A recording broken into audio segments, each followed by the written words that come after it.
السلام علیکم ورحمۃ اللہ وبرکاتہ۔ اعوذ باللہ من الشیطان الرجیم، بسم اللہ الرحمن الرحیم، ایاک نعبد و ایاک نستعین، صدق اللہ العظیم۔ رب اشرح لی صدری ویسر لی امری واحلل عقدۃ من لسانی یفقہوا قولی۔ سورہ فاتحہ میں اللہ تعالیٰ نے خود کا پہچان کرایا ہے اور اسی طریقے سے ہم لوگوں کو وہ ساری باتیں بتا دی ہیں جو کہ پورے مکمل قرآن کے اندر پھر آنی ہے، اور تفسیر کے طور پر اللہ تعالیٰ نے جو ہے سورہ فاتحہ کا تفسیر بنا کر کے پورے قرآن کو بھیج دیا۔ تو بات شروع ہوئی تھی اللہ تعالیٰ کی تعریف سے۔ اللہ تعالیٰ نے اپنی تعریف کی اور ہم لوگوں کو بتایا، اور وہ بھی ہم لوگوں کی زبانی ہی اللہ تعالیٰ نے اپنی تعریف کو بیان کروایا۔ کہا الحمدللہ رب العالمین، حمد اللہ کے لیے ہے جو تمام عالم کا، جو عالمین کا رب ہے۔ اس کے بعد فرمایا گیا الرحمن الرحیم، مالک یوم الدین، اور تیسری آیت یہ تھی کہ جس میں یہ کہا گیا تھا کہ مالک یوم الدین، اللہ نے رب، رحمان، رحیم اور مالک نام ذکر کر کے اس نام کو جو ہے الیکھ کر کے اپنے بارے میں بتایا کہ اللہ تعالیٰ کون ہے۔ اور اس بات سے ہمیں یہ اندازہ ہو جاتا ہے کہ اللہ تعالیٰ ہمیں جس طرف اشارہ کر رہا ہے وہ اشارہ ہم وہاں سمجھ لیتے ہیں۔ 5 معنی میں نے کل بتائے تھے رب کے، جیسے مالک ہونا ہے، انچارج ہونا ہے، اور اسی طریقے سے جو ہے اس کو قائم و دائم رکھنا ہے۔ یہ سارا معنی جب رب کے اندر مانیں گے تو یہ ایک وجہ بنے گی کس چیز کی؟ عبادت کی، اللہ تعالیٰ کی عبادت کی۔ جو واقعی میں اللہ تعالیٰ کی خاطر جو ہے اپنے آپ کو لگانا اور کھپانا چاہتے ہیں، ایسے لوگوں کے لیے الحمدللہ رب العالمین کہہ دینا کافی ہے۔ وہ اللہ تعالیٰ کی عبادت وہیں سے شروع کر دیں گے، کیونکہ وہ سمجھ جائیں گے کہ اصل حقدار عبادت کی اللہ ہے اور کوئی حقدار نہیں ہے۔ اور جس کو اس بات سے یہ بات کافی نہ ہو، تھوڑا ضدی ہو، تھوڑا ڈھیٹ ہو، تو اس کو پھر الرحمن الرحیم کہا گیا ہے، یعنی کہ اب اس سے سمجھو کہ اللہ تعالیٰ جو ہے عبادت کے لائق ہے۔ اور جس کو یہ سب بتانے کے باوجود بھی اگر وہ نہ سمجھ آئے اور وہ اور زیادہ ڈھیٹ ہو، تو پھر اس کو لاسٹ میں آ کر کے یہ وارننگ دی جاتی ہے کہ اب تم اپنا خیال رکھنا، کیونکہ وہ مالک یوم الدین ہے، وہ حساب کتاب لینے کے دن کا مالک ہے۔ اسی لیے اگر تم جو بھی کام یہاں کرو گے اس تمام کاموں کا حساب کتاب تمہیں آخرت میں دینا پڑے گا، اللہ تعالیٰ کے سامنے میں جو ہے تمہیں جواب دینا پڑے گا۔ جب یہ ذکر اس کو کیا جائے گا تو یہ آخری ہتھیار ہے، اس کے بعد ہر کوئی اللہ کی عبادت کے لیے آ جانا چاہیے، اللہ تعالیٰ کو اپنا مالک ہر کسی نے مان لینا چاہیے۔ اتنا ہونے کے باوجود بھی اگر کوئی اللہ تعالیٰ کو اپنا مالک نہ مانے تو پھر اللہ تعالیٰ ہی جو ہے اس کا رکھوالا ہے، اللہ تعالیٰ ہی جو ہے اور پھر اس کا خیال رکھے۔ اتنا سب کچھ کہہ دینے کے بعد اللہ تعالیٰ نے یہ نہیں فرمایا کہ میری عبادت کرو۔ اللہ نے اپنی تعریف کو مکمل طور پر بیان کر چکنے کے بعد یہاں یہ نہیں فرمایا ہے کہ میری عبادت کرو اور مجھ سے مانگو۔ یہاں یہ فرمایا ہے کہ اللہ تعالیٰ نے ہماری زبان سے، ہمارے دل کے اقرار کے ساتھ اس بات کو بیان کر دیا کہ ایاک نعبد و ایاک نستعین، اے اللہ صرف اور صرف تیری ہی عبادت ہم کرتے ہیں، صرف اور صرف تیری ہی عبادت ہم کرتے ہیں اور تجھی سے مدد چاہتے ہیں۔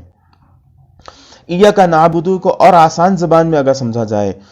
تو اس کو اس طرح سمجھا جا سکتا ہے کہ اے اللہ میں نے خود کو تیرے حوالے کر دیا ہے، اے اللہ میں نے اپنے آپ کو، اپنی آزادی کو تیرے حوالے کر دیا ہے،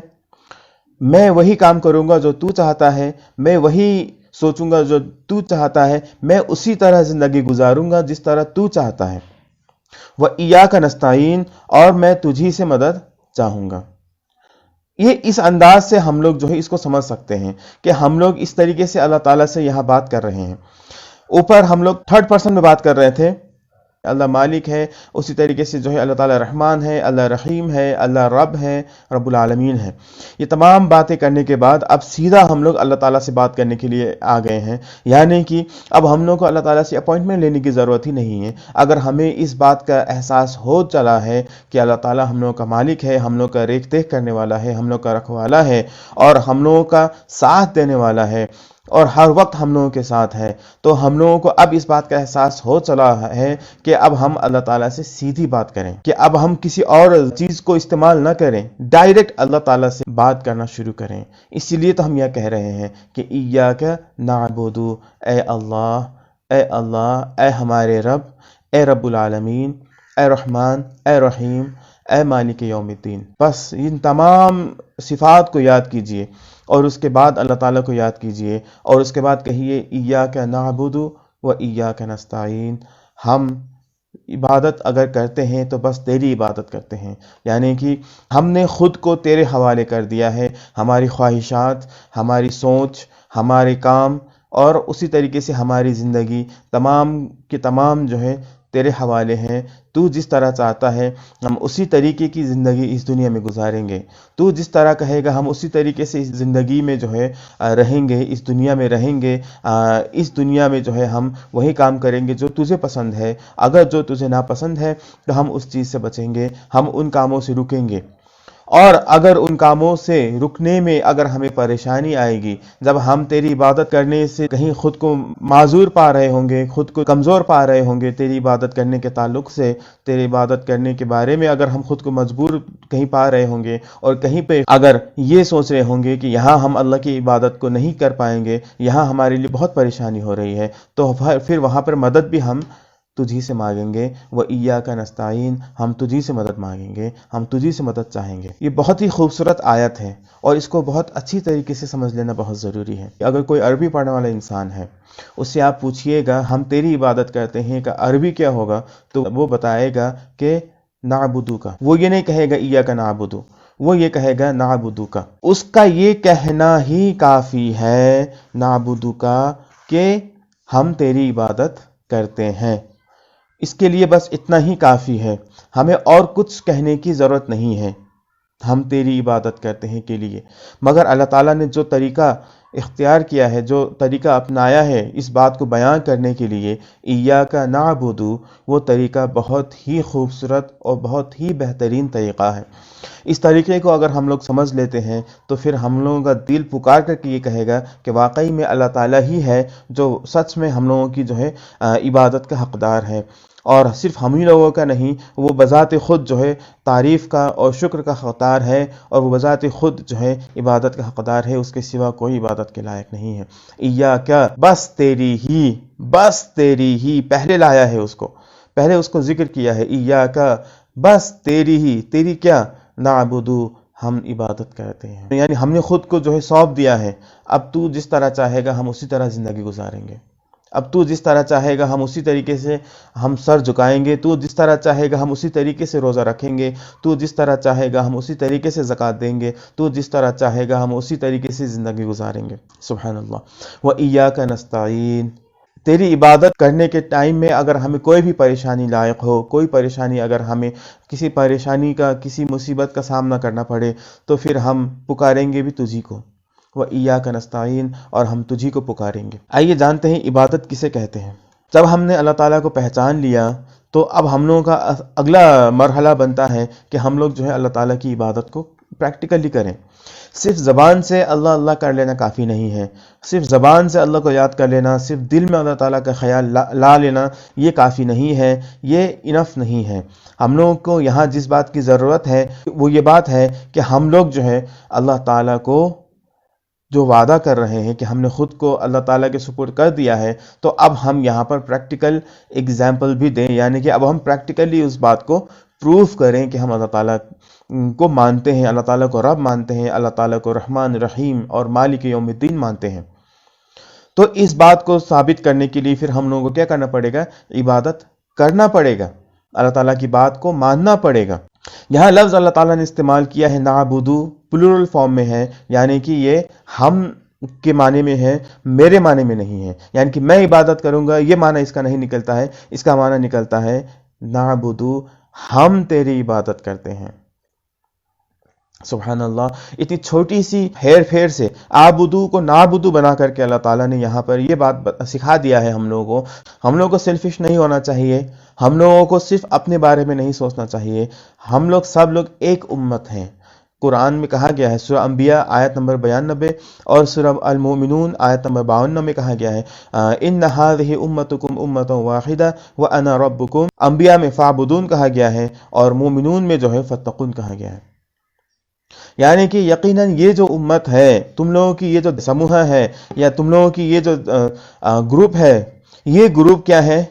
ایک ہی گروپ ہے، یعنی کہ یہ ایک ہونا چاہیے، یہ بٹنا نہیں چاہیے، ہزار ٹکڑوں میں نہیں بٹنا چاہیے، یہ ہزار گروہوں میں نہیں بٹنا چاہیے، یہ ایک گروہ ہونا چاہیے اور سب لوگ مل کر کے اللہ کی عبادت کرنا چاہیے۔ یہ اس بات کا اشارہ ہم لوگوں کو نعبدو کر رہا ہے۔ امتکم امۃ واحدہ، تم لوگ ایک گروہ ہو،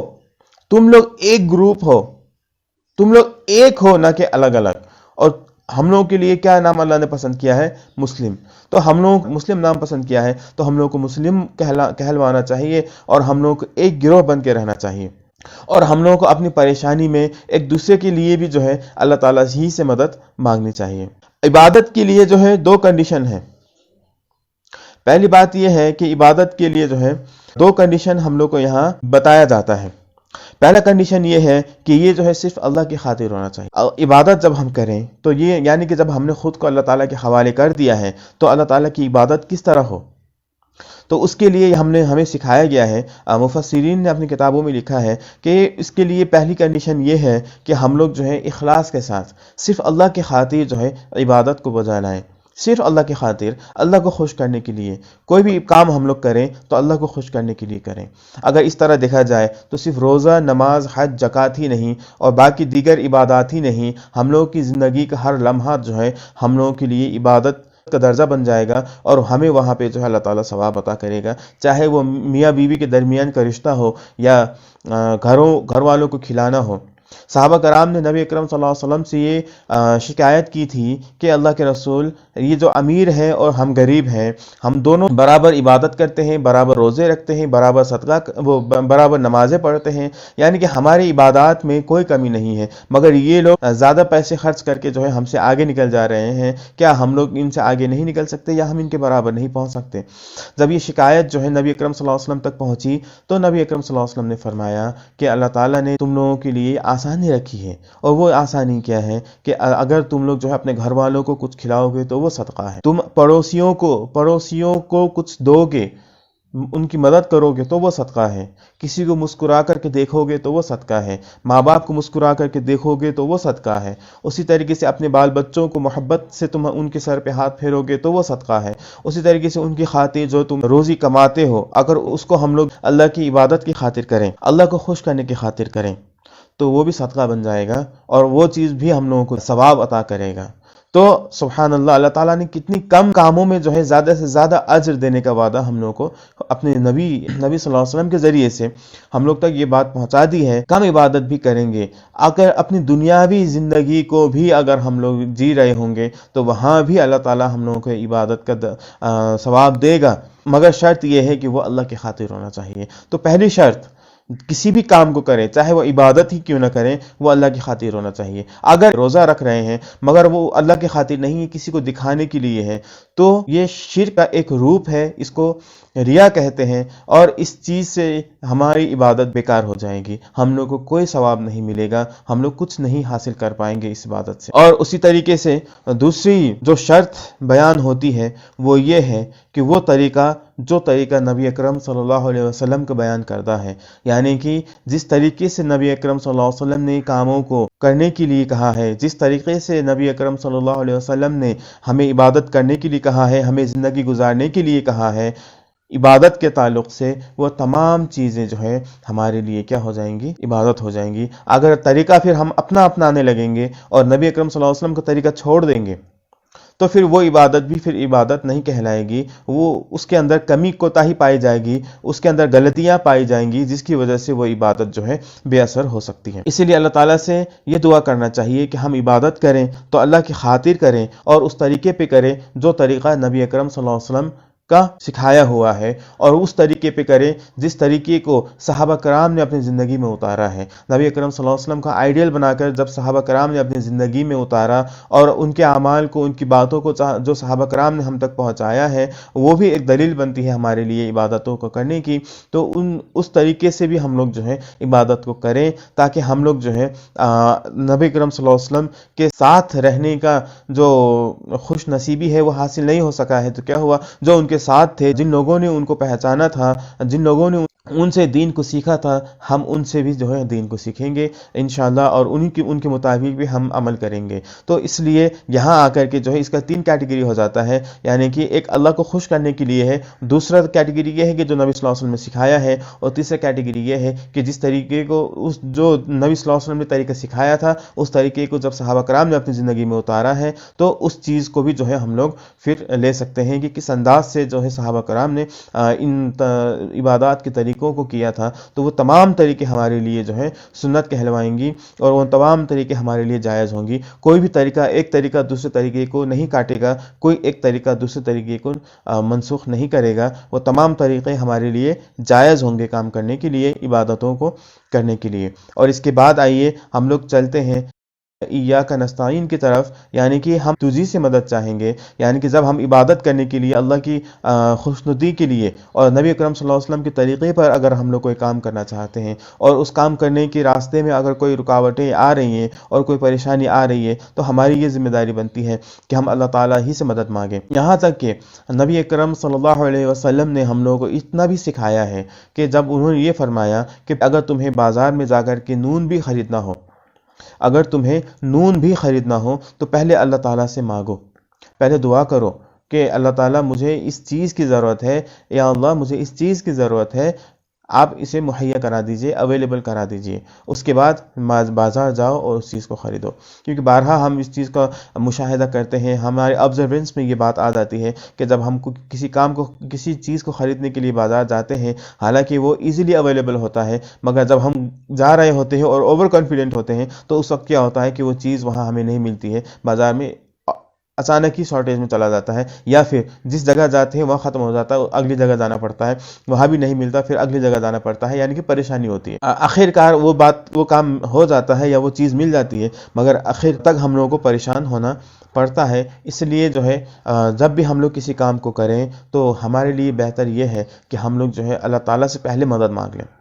پہلے ہی 2 رکعت نماز پڑھ لیں۔ کوئی چیز بازار میں خریدنے جانا ہو تو پہلے اللہ سے دعا کر لیں، کوئی بڑا کام کرنے کے لیے باہر جا رہے ہیں تو پہلے 2 رکعت نفل پڑھ لیں، اس کے بعد اللہ تعالیٰ سے دعا کر لیں کہ اس میں اللہ تعالیٰ ہماری مدد کرے، اور اس کے بعد اس کام کو کریں۔ اور یہی طریقہ ہمیں دوائیوں کو کھانے میں اور دیگر کاموں کے لیے بھی استعمال کرنا چاہیے۔ جب ہم دوائی کھا رہے ہیں تو ہمارا ایمان، ہمارا یقین جو ہے دوائیوں پہ یا کسی اور چیز پہ نہیں ہونا چاہیے۔ جیسے مان لیجئے اگر ہم نے کسی سے ادھار مانگا ہے یا کسی سے ادھار مانگنا چاہ رہے ہیں، تو ہم لوگوں کو اگر پیسے کی ضرورت ہے تو پہلے ہم اللہ سے مانگیں کہ ہماری اس ضرورت کو پوری کر دے، اس کے بعد ہم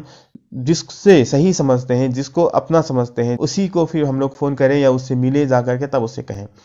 تو ہمارا ایمان اللہ کے تعلق سے مضبوط ہو جائے گا، یعنی کہ ہم سیدھا اللہ سے جڑیں گے۔ ہمارا ایمان اس شخص پر نہیں ہوگا، ہمارا ایمان دوائیوں پر نہیں ہوگا، ہمارا ایمان مکانوں پر، دکانوں پر نہیں ہوگا، ہمارا ایمان ہوگا تو وہ اللہ کے اوپر ہوگا۔ تو پہلے اللہ سے مانگا جائے، اس کے بعد دنیا میں جو ذرائع اللہ تعالیٰ نے دیا ہے ان ذریعوں کو استعمال کیا جائے۔ تو اس طریقے سے اگر ہم لوگ عمل کریں گے تو اس آیت کو پوری طریقے سے ہم لوگ سمجھ سکیں گے، اور اس آیت کو پوری طریقے سے ہم لوگ اس پر عمل بھی کر سکیں گے،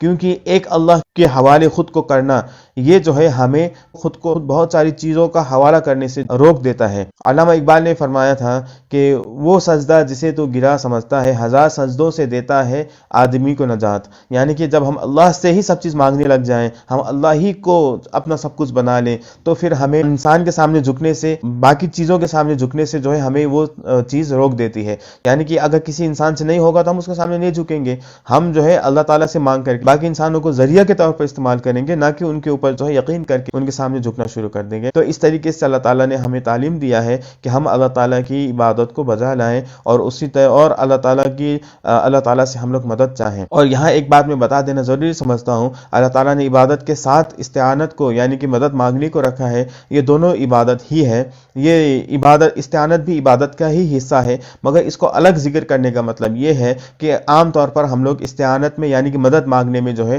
غلطی کر دیتے ہیں، ہم سے وہاں غلطی ہو جاتی ہے اور ہم لوگ جو ہے حد سے آگے گزر جاتے ہیں، جس کی طرف اللہ نے اشارہ کیا ہے کہ یہ استعانت مدد مانگنا یہ صرف اللہ سے جائز ہے، یہ اللہ کا حق ہے